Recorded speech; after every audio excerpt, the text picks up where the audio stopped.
family, because that was a very close-knit group of employees, all there for the real mission of NBA, to serve the least of these, to reach out with care and compassion to persons in a huge variety of life situations that were not good to them.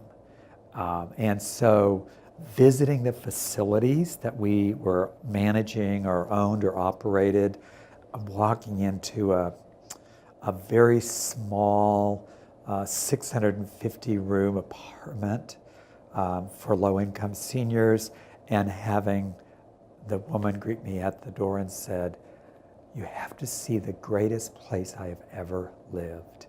And then for her to show me around that place. Or in one of our facilities in Florida, I was invited to come and see a gentleman's room, and he brought me in, and it overlooked the Tampa Bay, and he said, "A week ago I was living on the streets."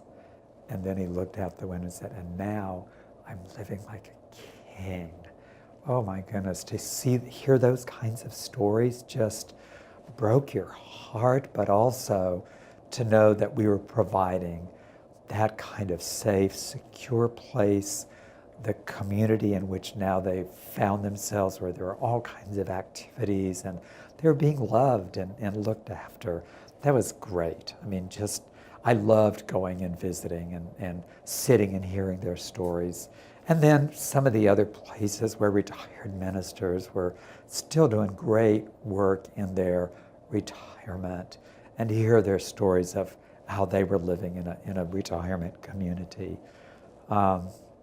Seeing the unwed mothers, because we had a program for them, and abused and neglected children, and physically and mentally challenged adults, meeting them, seeing the ways in which they were being ministered to.